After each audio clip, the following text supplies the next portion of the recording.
Then Russian comedians pranked former US Secretary of State Henry Kissinger into a stunning admission about what he thought happened to the Nord Stream pipelines. They called up the 100-year-old statesman and Bilderberg Group kingpin, pretending to be Ukrainian President Zelensky. Kissinger immediately fell for the scam, and then this happened. Who is behind of explosion of Nord Stream 2? Who is guilty? How do you think? I frankly have thought you were. Henry! I frankly have thought you were. Really? You think that we? No. But I didn't blame you. I didn't blame you. What? But I didn't blame you. So not only do you think Ukraine blew up the Nord Stream pipelines, but that it was a good thing. I would not say that as a criticism. Right, so he's basically advocating for state-sponsored terrorism and false flags then. Kissinger has repeatedly lobbied for Ukraine to be given NATO membership, something that would likely kick off World War III. So he basically believes that countries that destroy international infrastructure should be rewarded. Doesn't look like it's happening anytime soon, though. NATO has refused to provide Zelensky with a firm timeline on when Ukraine will be allowed to join. It's a big club and you're not in it. Zelensky himself appears to be becoming increasingly angry and forlorn after Biden admitted the Ukrainians were running out of ammo, as well as this embarrassing series of Freudian slips by the US State Department's Matthew Miller. A few things. So I will say, with respect to your first question, we believe the war has been a strategic failure for Ukraine. The Secretary spoke to this in a speech he gave in Helsinki last month, I believe it was. What's that? So, I'm sorry, a strategic failure for Ukraine. Thank you for the correction. Which is, I need more than one correction today. This is the first time at the podium for a week. I'm apparently a little rusty. Seems the current thing fanboys who were assured by the media that Ukraine would sweep to a swift victory were woefully misled. I thought you did it. I didn't blame you. You get the whole clip, but it's a little bit boring because he's 100 years old now, Kissinger, and he's the way he talks and size his figure will jazz it up with Paul Joseph Watson commentary. Or did they have that staged with Russian hackers who get Kissinger? So we'll believe that he didn't help NATO blow it up in the first place. Kissinger's on the death list from Ukraine, along with Jimmy Dore and those other, we covered those journalists that were on the Ukrainian death list, right? Yeah, and Kissinger was on there, but Kissinger's also on the NATO board that hosts the death list, right? Because the death list for Ukraine was hosted by NATO.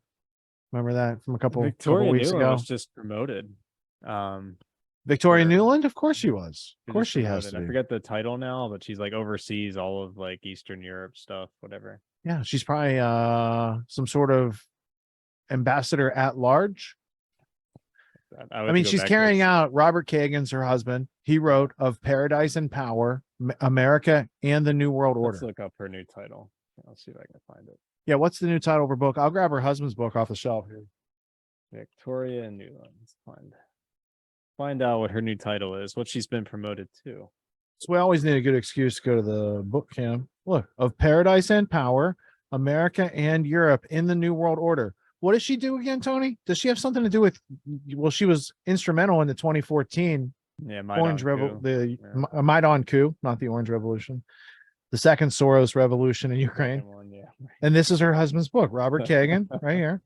And Kagan's dad, Donald, is a teacher. I don't know. He probably retired from Yale, but he was a famous history professor. I've taken some of his classes before online because they were available. So avail yourself of such wisdom. And he has a brother, there's another Kagan too. So there's a whole bunch of them. They're neocons. And these are the people. Talbot's good friends with him, if I remember. Strobe Talbot's a Rhodes Scholar. Neocons and Rhodes Scholars, not too far apart. Roomed with Clinton. Right? Maybe they work together.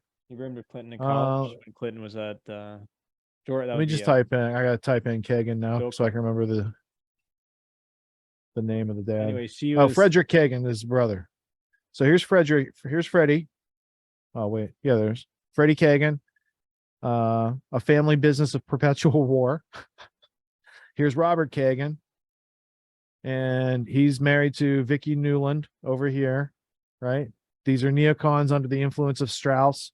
He's got a brother that's a neocon, and his dad, Donald Kagan. Here he is. Cornell University, Brown University, Aspen Institute, Hudson Institute, Yale University. Oh boy. Right? And Donald Kagan was influential over this rebuilding America's defenses. Did they mention a new Pearl Harbor in there? Oh my goodness. Project from look how this look, you don't have to have a 10-hour attention span. Maybe if you just have a couple hours of attention span, you can start to catch on to, wait a minute, there's connections? Huh? What's going on? All right. Of Paradise and Power, America and Europe in the New World Order, Robert Kagan. Check it out, because Victoria Newland's out there progressing that narrative. That's what they do over there. Here it is. We won't play it, but just for context, Jimmy covered it. Woman who destroyed Ukraine gets promoted at State Department. That's Victoria Nuland. Who led the world, who brought the world the Ukrainian coup of 2014. That's the Maidan coup.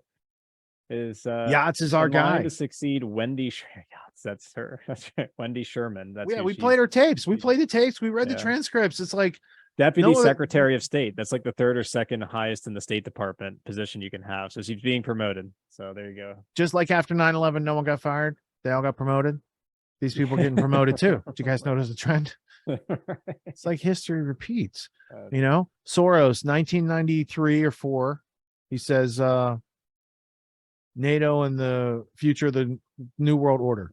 And that's his plan. 10 years later, Orange Revolution. 10 years later, Maidan coup with Jeffrey Pyatt and Victoria Nuland. 10 years later, you got this whole Russia thing popping off with Zelensky. And it's the same story, man. He has had a business plan for 40 years, 30 years that has been unfolding in front of the world.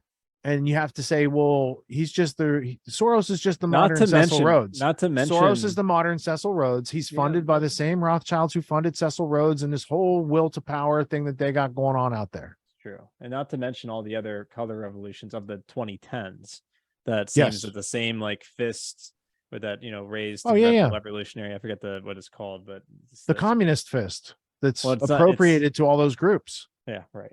It's part of like all of the 1930s. These movements of the revolution in Egypt and Libya, Syria, the Twitter revolutions, Facebook and Twitter revolutions. Yeah, right. Yep. Coney 2012 that were orchestrated. Yes, Coney 2012. Get that bumper sticker, put it in your car, so we can identify you as an idiot. All right, so Robot News Conference, UN Aspartame. Robot News Conference, UN Aspartame. Let's go UN Aspartame. We need to hear like the first 10 minutes of it. We'll go to our guest, and then when we come back, we're going to cover Robot News Conference because that still needs to be in the time capsule. This is when stuff started getting a little bit weirder. All right, so this next clip is like I said, I subscribe to the United Nations. I try to take them seriously. And oftentimes I feel sorry for them because they only have 34 people watching on their live stream. So I'll click in to be like, hey, what's going on? I want to be person number 35 on this live stream. And what I saw the other night shocked me, but didn't surprise me, right? Because I've known this research for a long time. Donald Rumsfeld, part of that Project for a New American Century. Remember, we just 5 minutes ago talking about Project New American. Donald Rumsfeld, formerly of GD Searle and Company, brought to market and got regulation approval for aspartame, which is an artificial sweetener that is produced by the feces of certain bacillus or bacteria type of little tiny creatures. And they make sweet poop and they put it in your food. And then you call that your diet, right? It has been known for a long time. It causes all sorts of health issues, including cancers. But now the UN... I have to challenge that. What do you think? There's no evidence for any of that. That's the thing, is like there's been a lot of claims for it. But when you read Tony thinks aspartame is good. No, I'm not saying it's good. It's not saying I use it. I'm just saying if we're going to go on evidence, there's almost nothing. And so we're going to talk about the actual forever chemicals in the water, which is serious, the phthalates and the byproducts of the byproducts of plastics. There's a lot of correlated evidence and a lot of studies associated with that. There's almost none on aspartame. There's just indications in certain very limited rat studies of the potential for the possible mutation to lead to liver cancer. My grandmother used it for 30 years. She lived to be 94. It's like it's a big nothing burger because the WHO came out all of a sudden and says that now we're going to trust the WHO. No. To like claim these types of things. Say, what type of red herring are they running? I'm not saying after everybody's already had it for 30 years, they feel safe in coming out and saying, "Oops, just like they did with But everything it doesn't else. do. My point My is, you point die is, of liver cancer. Rumsfeld Like, knew it didn't wasn't do safe. They might not have known specifics of what it does.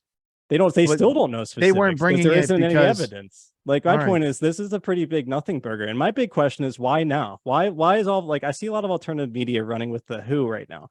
The World Health Organization is the one that came out and designated the classification for it. And that's the same World Health Organization that told us that the vaccines are safe and effective, and we all need to get it, and we all need to get a passport and digital ID thing for it. Like, and we're worried about aspartame when there's forever chemicals in the water. That water bottle sitting out in the sun is probably leaching more deadly chemicals that you take a sip of than aspartame could possibly do with the limited amounts that people consume. That's a good point. So are you saying what they're doing by having It's a this big news break, misdirection.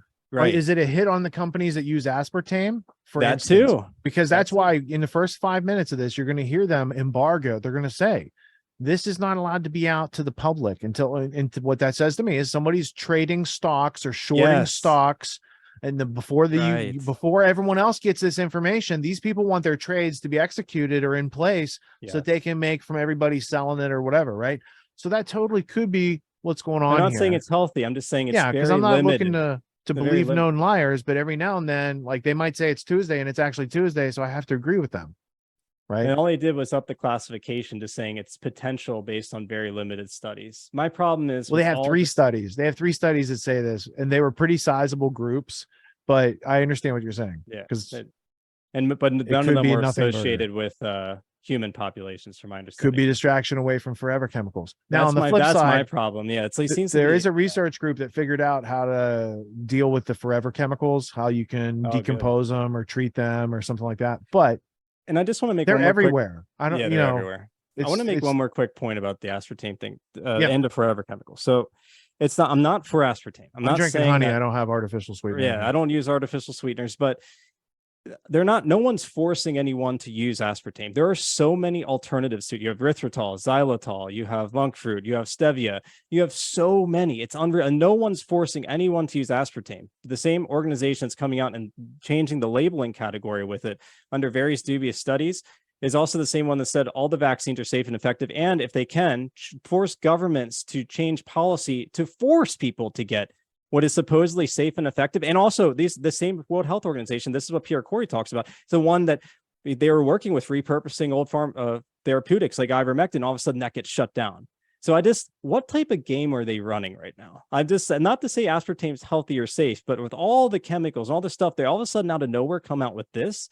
My mind, maybe it's just I'm too in the weeds of this, but I'm just like, I'm not saying how aspartame's healthy. I'm saying there seems to be something else going on. This organization is so dubious. I can see and that so contrived. perspective. Yeah. And I could just thought also I'd say go. that oftentimes the people in power aren't the smartest people. They're the most ruthless, and they That's don't have to true. make sense for people That's to say, yes, I'll do that for money. So a lot of their Yeah. shit doesn't balance Good out point. because it's not in their ecosystem to have to do such things like the Right. rest of us do.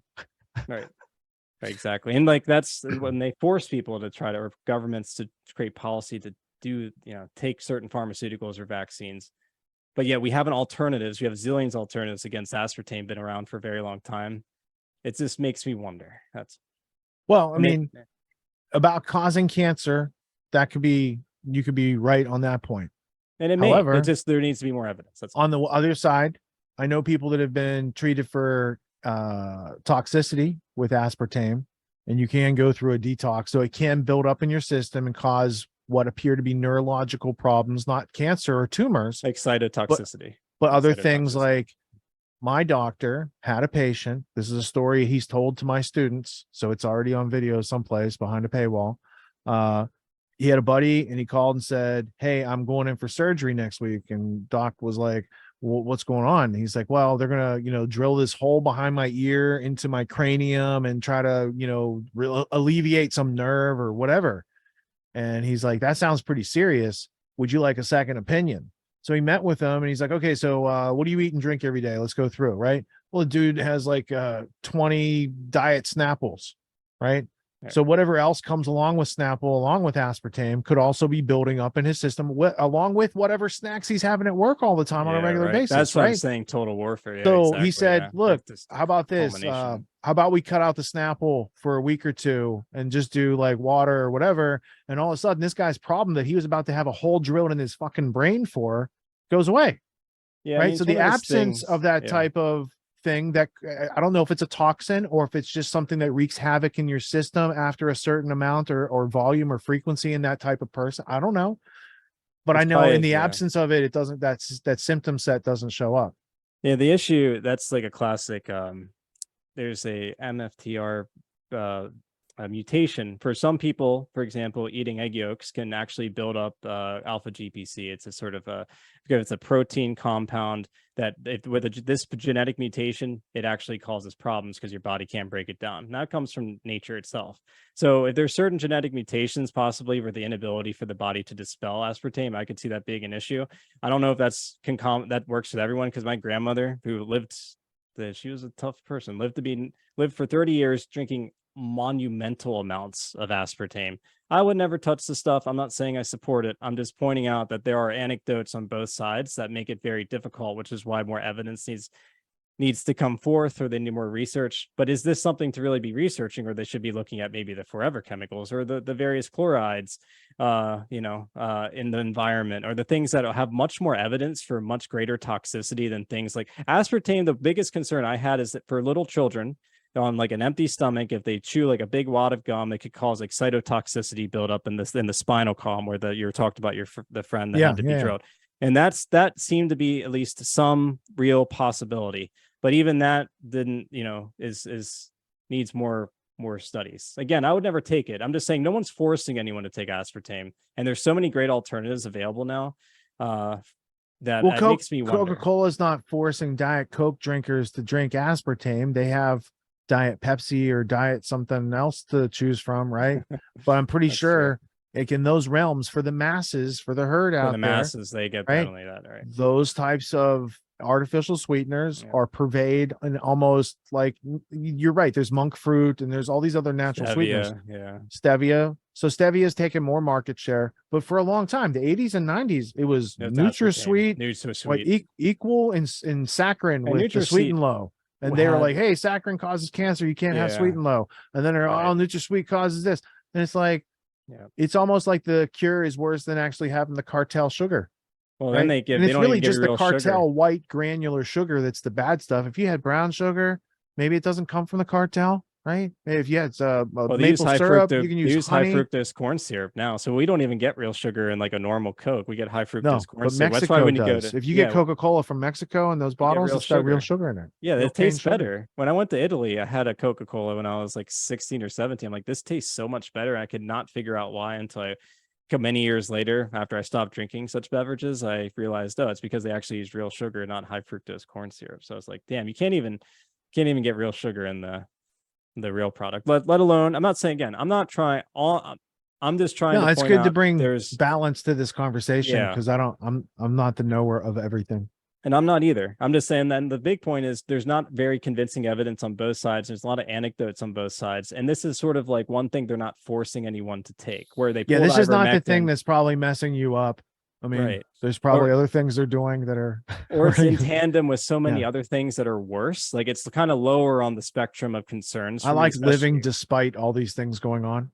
Right. Yeah, exactly. So I think it's important for people to be aware. The big thing you pointed out, which is absolutely true. It's just like when the senators and congressmen who sold all their stocks and companies that need people to go patronize their store during COVID-19. Same thing. Like if there's a pump and dump scheme going on because they're like, we'll come out and allow the WHO to do this like dubious classification based on these studies. Let's make sure like we, drop these stocks and invest in the other ones that people go for. So we're in somebody who's making moves. That's big. That's not surprising. Because you don't hear this, because I listen to these press conferences, often enough to be like, oh, that's different at the beginning. That's why would they do that? And it had me asking questions. So let's go ahead. We're going to roll the first 10 minutes or so, and then we're going to cut to tonight's interview is with film producer Mickey Willis. And be sure to stay tuned for that. Don't get bored in the next 10 minutes with this UN stuff and go find something else to do. I promise you, even though it's dry, if you pay attention to what they're saying, there's stuff going on here that might tie into other things in this episode tonight.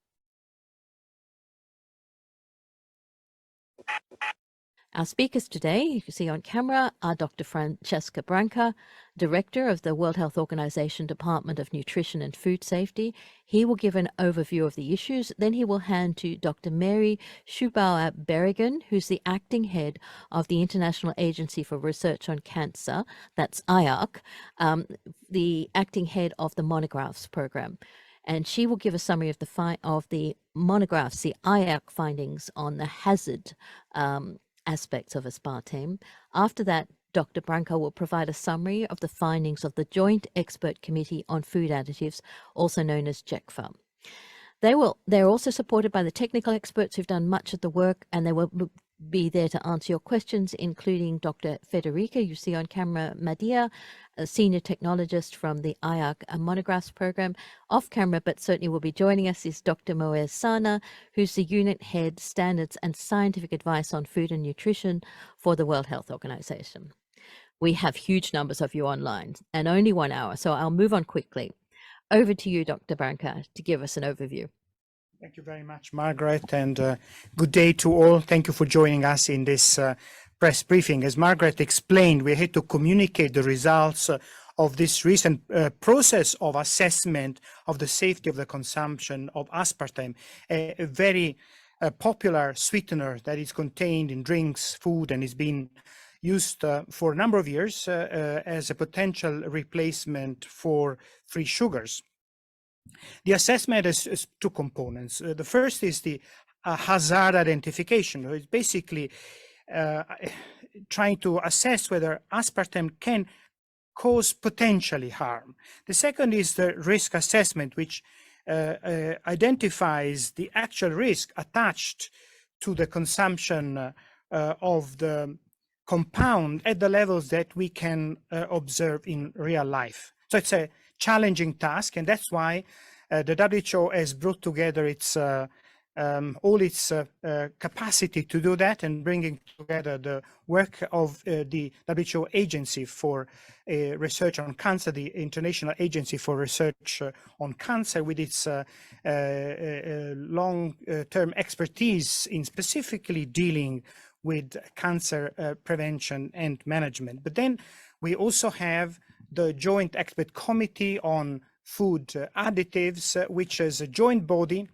that is handled by FAO and WHO, and that advises the Codex Alimentarius. So the assessment of aspartame, which has been done already in the past, it's been requested by the Codex Alimentarius and by specifically the Codex Committee on Additives for review.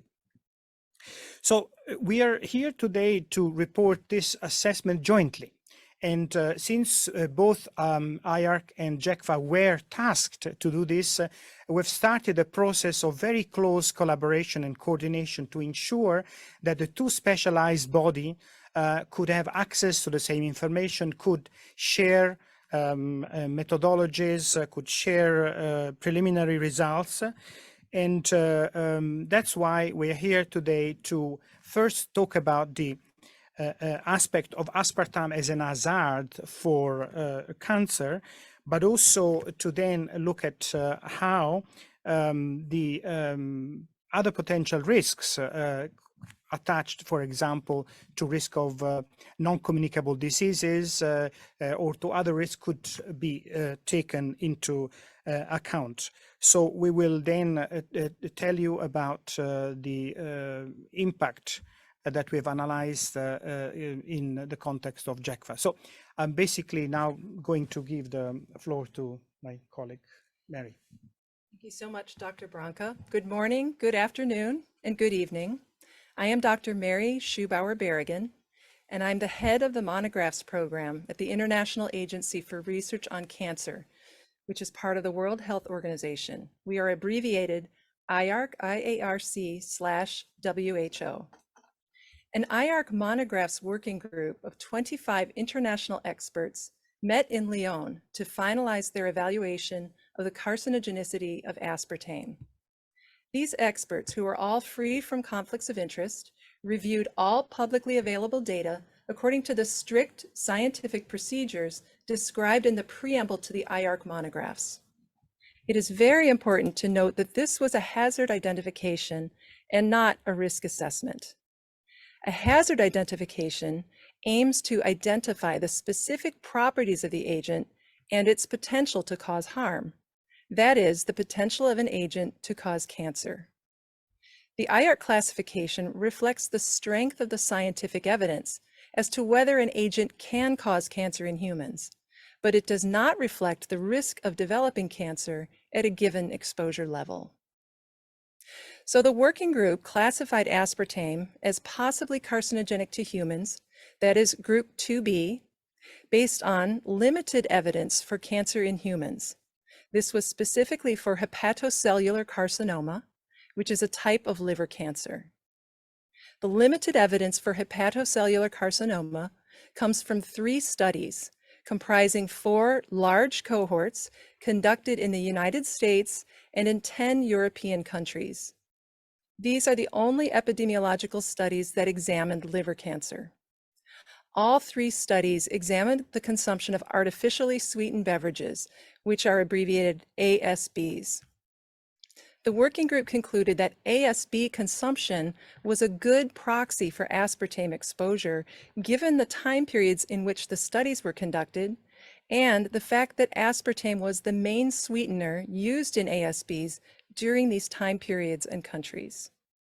All 3 studies were high-quality prospective cohort studies that controlled for many potential confounders. In the European study, a positive association was observed overall between consumption of ASBs and hepatocellular carcinoma incidence. In the 2 US studies, positive associations were observed for liver cancer and ASB consumption in relevant subgroups of the cohorts.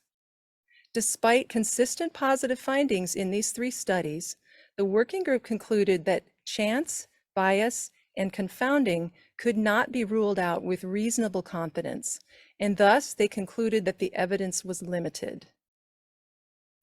The working group concluded as well that there was limited evidence for cancer in experimental animals based on a set of studies in mice and rats. There was also limited mechanistic evidence that aspartame exhibits key characteristics of carcinogens. These key characteristics are specifically the induction of oxidative stress and of chronic inflammation, and the alteration of cell proliferation, cell death, or nutrient supply. A summary of the evaluation results, together with the short rationale, will be published online in the Lancet Oncology on the 14th of July at 12:30 a.m. Central European Standard Summer Time. And the complete evaluation will be published in volume 134 of the IARC monographs in the coming months. The results of the IARC cancer hazard identification should be interpreted in the context of the risk assessment that was undertaken by the JECFA committee, which my colleague at WHO, Dr. Branca, will now describe. Thank you very much, Dr. Schubauer. And so the JECFA panel was composed of 13 members and 13 experts from 15 countries. All of them have been thoroughly screened for the presence of conflict of interest. The main conclusion of the panel was there's no convincing evidence for from experimental or human data that aspartame has adverse effects after ingestion within the limits established by previous committee, which is the acceptable daily intake of 40 milligram per kilogram body weight. So basically the committee reaffirmed the acceptable daily intake level of 0 to 40 milligrams per kilogram body weight. The arguments were, first of all, the analysis of the in vitro and in vivo genotoxicity studies. These studies were giving conflicting results. It was not possible to demonstrate any genotoxic effect, as already indicated by the IARC monograph panel. it was also not possible to have any consistent or convincing evidence from the animal studies. We analyzed 12 animal studies, and only the majority of them were giving negative results. The panel also felt that the studies that were giving positive results were limited in the design and in the quality of the interpretation of the data.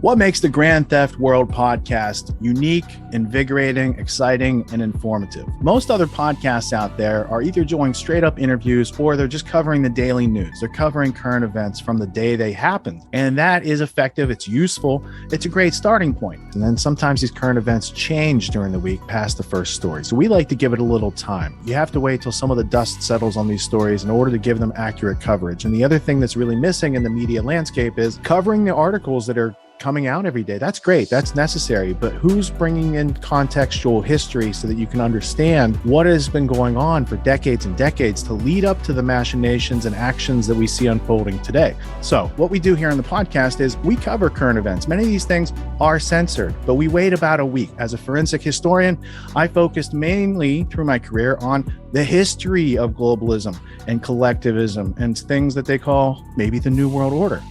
There's a lot of facts to these sort of circumstances, groups, events, activities, working groups that they've had over time. So for Grand Theft World listeners, we not only break down the current events, most of which that are censored during the week, we provide you with contextual history, we give you the source notes, the references, we do deep dives, and this really empowers you with an understanding of context and history so that you can make more informed decisions in your life. There's also a community, a membership where you guys can actually ask questions. We can get into the show, we can share evidence.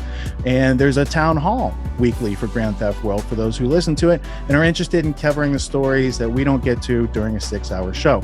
Listening to it an hour a day, you could easily consume the week's news, but you're going to have substance and meaning and context and understanding. And with that, you can make higher quality decisions in your life. So if you're interested in more quality in your life, go to grandtheftworld.com, click podcast at the top, and we'll see you there. Thank you. These allegations are false. This isn't Grand Theft Auto, folks. This isn't a video game. What are the most surprising things that you discovered once you started pulling on that thread? Who he was connected to, what institutions he was influential over, what events he participated in? Come on, man. What are we talking about? Come on, man. No. You don't have to think about it, dude. I got this quote because you said you didn't know much about Klaus Schwab. I made it my job to, as soon as this happened, I'm like, okay, this guy's their front man. Let me learn about the official history of the World Economic Forum. I got their 40-year history. I got every book that Klaus Schwab has written or ghostwritten. I went through those books. This is one of the most interesting passages. Come on, man. Come on.